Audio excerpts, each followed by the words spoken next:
I first want to thank Lee Gundel and the Massapequa Library for hosting this particular event. The Great American Songbook is music of 1920s through 1950s, and this program is going to be a little bit different. I'm going to be dedicating the stories to performing musicians. So if you were or are a performing musician, and especially if you've ever worked in the supper club circuit, the hotel circuit, the piano bars in Manhattan, doesn't matter if it's around the country or Manhattan, you're probably going to recognize several of the stories and say, wow, I went through that.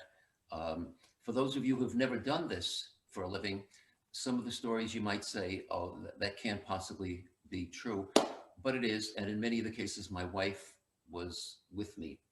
So without further ado, I'm going to introduce two songs. People are most familiar with these particular songs when they see Great American Songbook. It's Night and Day, and I've Got You Under My Skin by Cole Porter.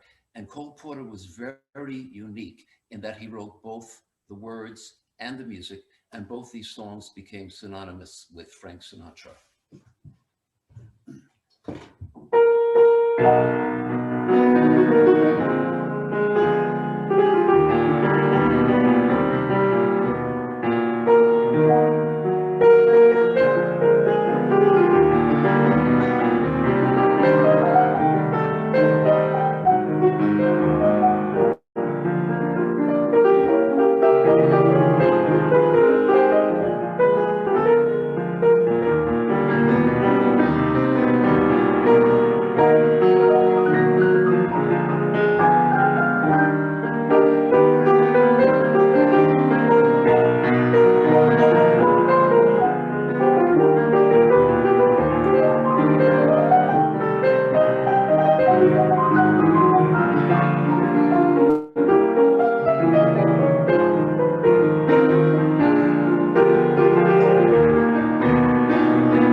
used to perform at the Carlton House Hotel in Manhattan as pianist in residence.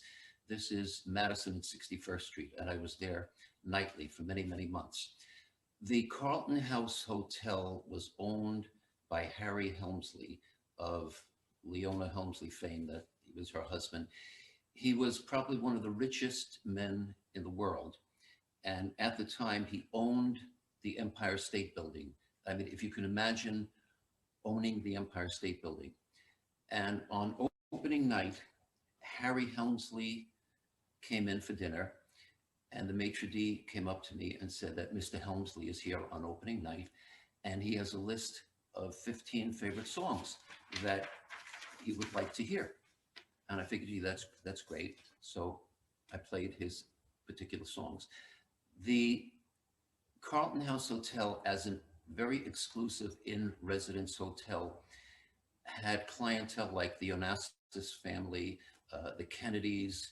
Eugene O'Neill's wife lived there. You had a lot of dignitaries, representatives from the UN to different countries. And there was one particularly very elderly couple that used to come in a couple of times a week for dinner. And I noticed that the gentleman would never be talking to her. He would just be kind of sitting and mumbling, and she would talk nonstop to him. So I asked the maitre d', I said, you know, what is this? And he said, oh, he's been deaf for 20 years, and she talks to him constantly, and he never answers her. It hasn't answered her for 20 years. And this went on, and I would see him occasionally getting up and going to the bar.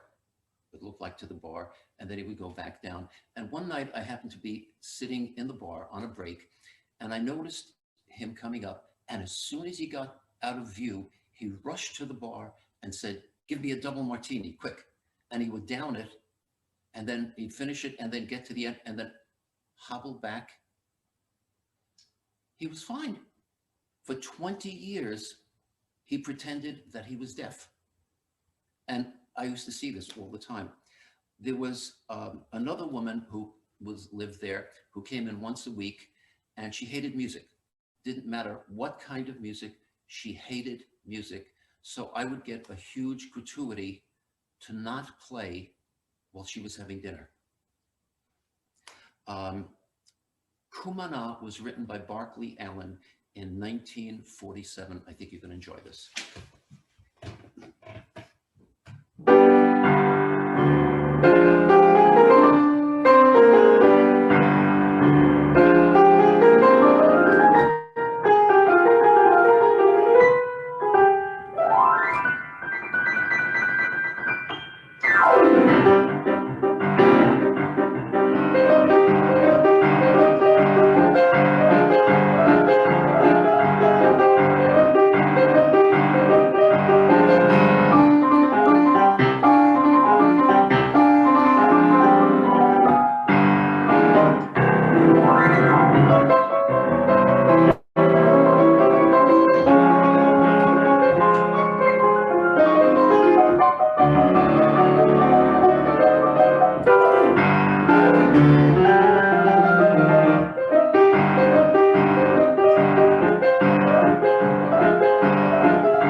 Carlton House Hotel, in my contract, I played 4 hours a night.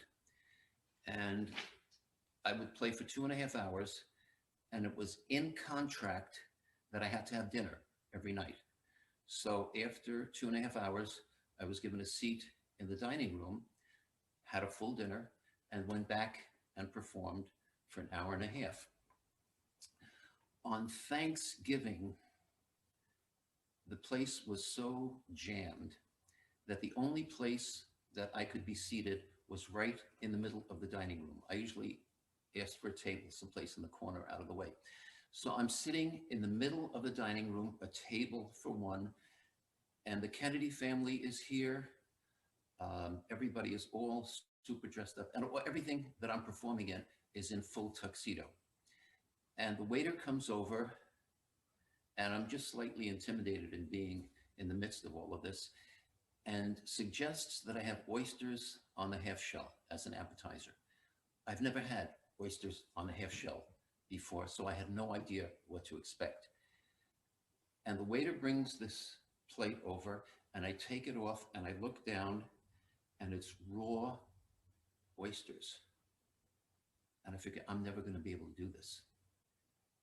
Now, I'm sitting amongst people, so I try one oyster, and I put it in my mouth, and I thought I was going to die. And it spits out and lands on the floor in between me and the next table. Now I've got this oyster sitting on the floor in the Carlton House Hotel in the main dining room, and I'm trying to move my foot to pull the oyster away. I covered the plate and said to the waiter, that's fine, that's enough. There was another waiter, a fellow by the name of Johnny, who constantly was telling me about his home in Cuba, and he always wanted me to try black bean soup, and that was a specialty on Thanksgiving. And he said, tonight I'm going to take care of this for you. And he comes over with this huge soup tureen. Well, as he's leaning it to pour, and it's several quarts of soup, the soup goes out of the tureen into my soup plate, out of my soup plate, and on me. And now I have several quarts of black bean soup dripping in me, in my underwear, in my socks, all over my tuxedo. I am absolutely covered in black bean soup. I didn't finish the rest of the dinner. I went up to the piano, soaked, dripping black bean soup, picking black beans off my tuxedo. And the maitre d' comes up and says, Mr. Helmsley is here, and this is his request for another 15 songs.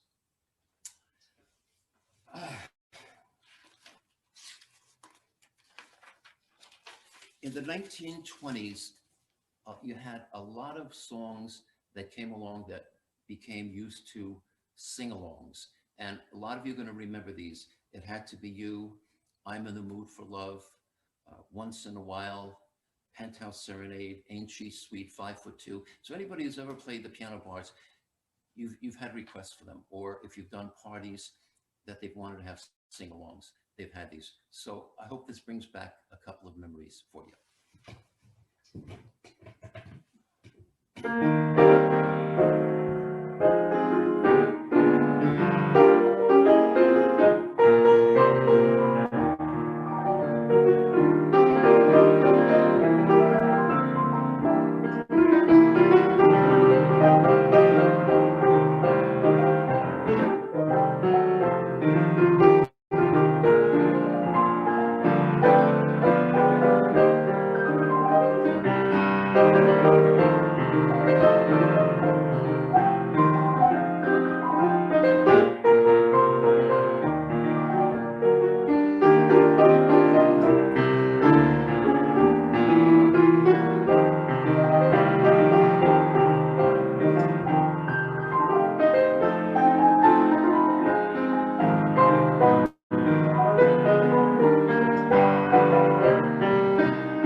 some memories of the older songs.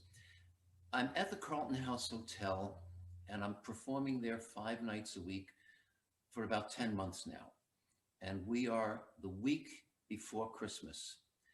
And Mr. Helmsley has come in 5 nights a week for 10 months, 15 new songs every night, and I've played every single one of his songs. That's a lot of songs. Every one was different. So the maitre d' said, we're coming week before Christmas, and Mr. Helmsley wants to do the right thing with you for Christmas. And I figured, oh my God, here it is. My mortgage is going to be paid. And I'm invited to Mr. Helmsley's table. He says, please sit down. And he said, Stan, I know I've been giving you a list of songs every night. He said, and you have played every single one of them for me. So I want to thank you, show my appreciation. And he takes out his wallet, and I'm trying to figure out, oh, try not to look down, because this is going to be humongous. This is the jackpot. And I look down at the table, and there's a dollar bill.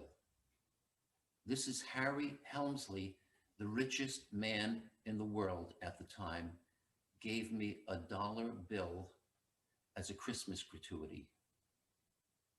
And I'm looking at this, and I figured he had to make a mistake. This can't possibly be. And he says, Stan, go ahead, take it. And he says, I'm a little short of cash, so tomorrow I'm going to have my advertising executive come in and take care of things with you. I don't remember what I played at the piano. All I know is when I went back to the piano, the maitre d' came up with another list of 15 songs for Mr. Helmsley. And I came home that night. I said to my wife, Mr. Helmsley gave me my Christmas bonus. And she said, oh my goodness, our mortgage is paid. And I showed her the dollar bill.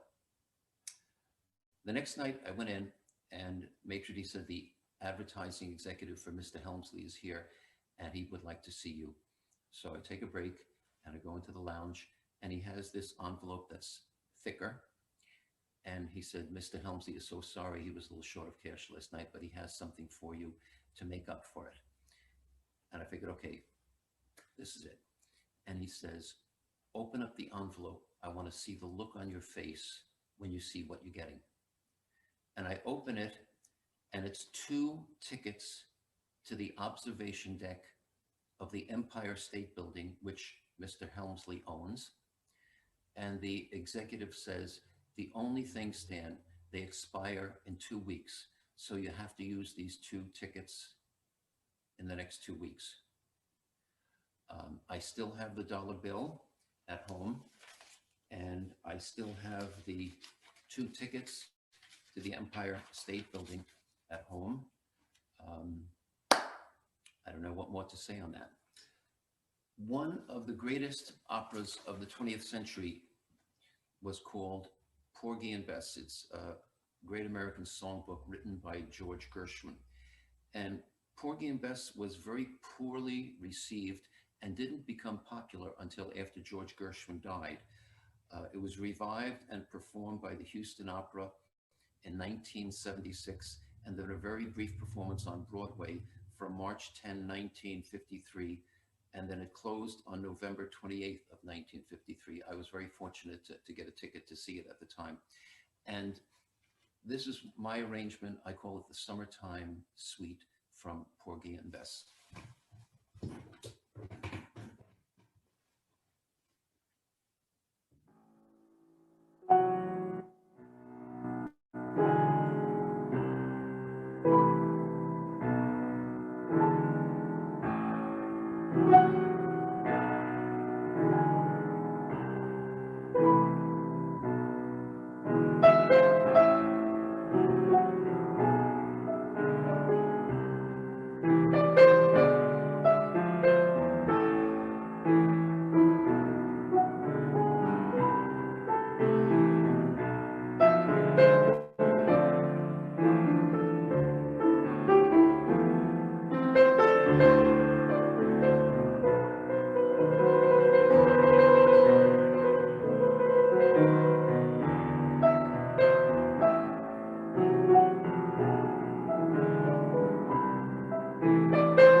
I had gone to Hofstra University on, and I was very fortunate to have gone on a full piano scholarship for classical music. And I had some very interesting professors. Um, One of the professors that I had to take a string class where I had to learn all the string instruments. And I was beyond horrible in this class. I mean, I was absolutely horrendous. And the professor pulled me aside one day and said, I'll tell you what, I'm going to make a deal with you. I promise to pass you because I know you're a music major if you make me a promise. And I said, well, what's the promise? He said that after my class, you never pick up another string instrument again for the rest of your life. Um, I passed the course and I never picked up another string instrument. And years later, he wound up working for me, leading the string ensemble for me at private events and weddings. Excuse me. One of the classes that I figured, since I was good on music, I would take an art class. And I figured if I was good, again, with music, I'd probably be fairly good with art. And the first project was to make a montage, however you wanted to do this. So I was playing nightly till about 12 midnight, 1 o'clock in the morning. When I was going to school, I was sleeping in my car between classes because I was playing nightly. So I would come back, I'd take off my tuxedo at 1 o'clock in the morning, I'd put construction paper on the floor, cut up colored paper, throw it against the wall. Wherever it landed, I would paste it down. And I brought that in. And I got an A. I couldn't believe this. I got an A for that art project. I figured, wow, the next one I'm really going to work on. And it was watercolors. And the professor wanted us to paint a realistic apple. And I really worked on this. I would come back at 1 o'clock in the morning and till 3 or 4, I'd be working on my apple. And I came up with what I thought was the most fantastic apple I've ever seen. And I brought this in to the professor, and he looks at it and he said, Mr. Wiest, I think you misunderstood the assignment. I said, I wanted you to paint an apple, not a strawberry. I gave my sister, who was a fine artist, $5 to do the rest of the assignments for me. So each assignment, I paid her $5, and I passed that course. Years later, I found out that actually the visiting professor that I had, his name was Jackson Pollock. So I can say I studied under Jackson Pollock, and I got an A for my montage. In my senior year at Hofstra, because it took me 4.5 years to graduate because I was constantly on tour and performing, I opted for a piano recital rather than for writing a thesis. and I needed one course to finish off my degree. I needed 3 credits, and I figured, well, philosophy has got to be a snap course. And this was a course that was 8 o'clock in the morning, Monday, Wednesday, and Friday. So after performing Sunday night, I had about 3 hours sleep before I had to get up and take this 8 a.m. course. And I was so lost. My grade wasn't even as high as an F. I was beyond lost. I had absolutely no clue of what was going on. And I knew I wasn't going to graduate, but there was nothing I could do, so I just concentrated on the piano recital. I rented a Baldwin concert grand piano, and it was delivered on Thursday at Hofstra. And that night I was practicing it, and unknowns to me, my philosophy teacher had come into the room and was listening to me practice. And he said, I didn't know that you played piano. And I said, yeah, this Sunday I'm having a concert recital. And he said, you know, you're failing my course badly. I said, yes. And he said, you know, you're not going to graduate. I said, yes, I know that. And I just kept practicing. At the end of the practice, before he left, he said, I'll tell you what, I'm going to come to your recital on Sunday, and I'm going to grade you for your philosophy course based on what you do on Sunday. I got a B+ for the course, and I graduated. Just goes to show you how incredibly nice some people can be. There was some great Latin music written during the Great American Songbook time. Besame Mucho, Poinciana, Perfidia, and Amor.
bar scene, you know, you're always going to get somebody who's going to come in with, I'm going to stump the piano player. Now, I have a fairly large repertoire, and when I used to play the hotels and the clubs, I used to try to cap everybody's requests. There was one character who would come in, and the first time he came in, it was a supper club in Manhattan, and it was this very elegant piano bar, and we were doing a lot of Sinatra things. And he said, do you know the barcarolle? Now, the barcarolle is a classical piece of music from the opera Tales of Hoffmann by Offenbach, and is so out of character for the kind of things that I was doing. And I would say, I'm sorry, I don't know. And the guy would walk out. He would, in a huff. Couple of months later, maybe I'd be someplace on Long Island in a sub club, and son of a gun, the same guy would come in, sit down at the piano bar and said, have you learned the barcarolle? And I would say no, and he'd get up and walk out. This went on for years. Every 5 or 6 months, this character would show up no matter where I was. I could be doing something in Connecticut. I could be in Midtown Manhattan. I could be on Long Island. He would come up for the barcarolle. So finally I learned the barcarolle. And now I'm at a hotel in Manhattan, and he comes up and he sits at the piano bar, and he said, have you learned the barcarolle? And I said, yes. And I played it. And he got up and walked out, and I never saw him again. I had one guy who would come in with a list of songs that I had never heard of. And this particular night, he kept requesting songs. And my wife was with me at this particular location. She was sitting at the piano bar. And I'm feeling bad because now he's come up with about 20, 25 songs that I just don't, I've not only don't know, I've never heard of these things. So finally, after about 2 hours of excruciating pain, I said, you know, where are these songs from?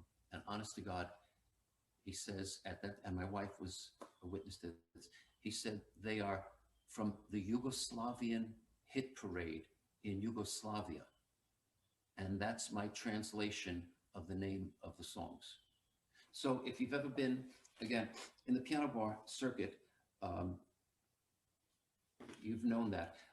One agent that I was working for when I was in Manhattan was always talking about a place called the Blue Piano in Midtown, and a super exclusive place, and said, I'm going to get you ready. You're going to be doing an engagement at the Blue Piano. And I figured, let me find out what the Blue Piano was all about. This was before the times of the internet, so you couldn't just go online and find out where the Blue Piano was. So you'd call information, you use phone books. I never could find the Blue Piano. I figured this has really got to be a super sophisticated club that there's no listing for this. After about a year, she said to me, in 2 weeks, you're opening up at the Blue Piano. You're opening up on a Friday night, and you're going to be performing several nights a week there. The Blue Piano was not in Midtown Manhattan. The Blue Piano was in Midtown Jersey City. That's why I could never find it. Friday night, I said to my wife, why don't you come with me? We'll take a ride to Jersey. I'll play the opening night and we'll come back. We got through the tunnel, and there were riots going on in Jersey at the time. Streets were closed, cars and stores were on fire. There was civil unrest going on that particular night. And it took us about an hour to get to this place called the Blue Piano, which was in the basement of a hotel. I got in there, and the bartender said, oh, I thought you were starting tomorrow. The piano is in a closet, and it hasn't been used for years, and it's probably way out of tune, but I'll get a staff. And they got the staff, and they set up the piano bar, and they set up the piano. Show you how bad. Instead of, this piano was like this.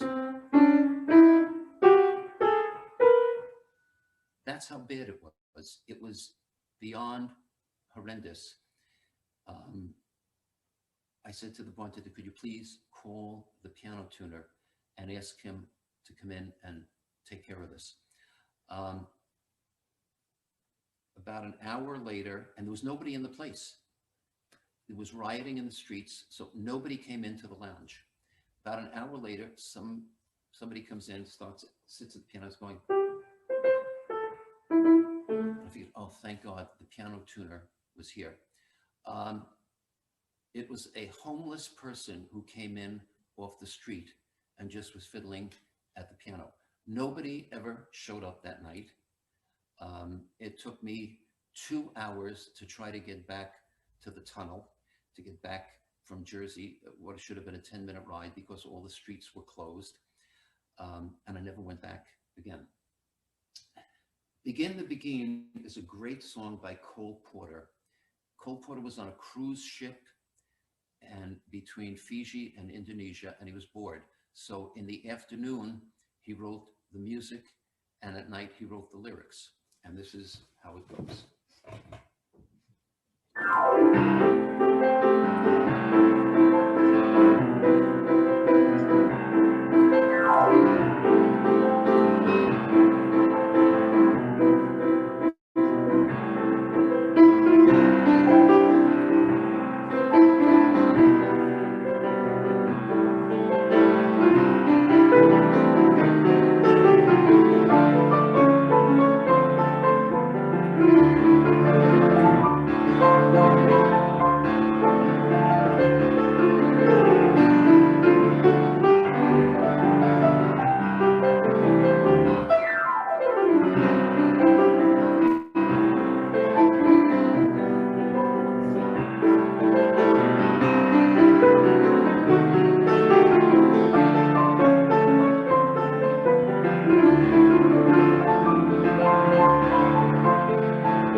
Some great blues that came out from the American Songbook. St. Louis Blues just came out just before it, and Georgia on My Mind was written around that time, and that goes like this.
young guy, 20 and 21, I was interested in performing. I was not interested in a serious relationship. And I guess some of the girls I dated, they were a little bit older than me, and they had different ideas. One particular girl that I was dating, just in my opinion, was kind of casual. At the end of one date, I brought her home and she said, my father would like to talk to you. I have no idea what this is about. So she brings me into his den and she leaves. And the father said, sit down. And he said, I know you've been dating my daughter, and I know being a musician is rough to earn a living, but my daughter really loves you. And when the two of you get married, I will make sure that you never have any financial worries again. She came into the room and the father left. And I said to her, I said, excuse me for a minute. I left my cigarettes in the car. And I went out to the car and I took off. Another girl that I was dating, I was performing in the Catskills at one of the resorts. And I would come home one day to take care of things and, would see her and go out. Again, nothing serious. And she said at the end of the night, she says, instead of going home, she says, why don't you stay over at my place? My mother and I live upstairs and we have a basement apartment, and you can stay over there. It'll make it easier rather than going home because you have to go back to the mountains tomorrow. So I said that was fine. So I stayed over. I slept in the basement apartment. And when I woke up that morning, I could hear her and her mother in the kitchen. And she's saying to her mother, he is the one. This is the one that I really want to marry. Again, this was not in my foreseeable future. So I climbed out of a basement window and never came back. It wasn't until a number of years later that I was a little bit more serious. I'm going to close the program with a fun thing.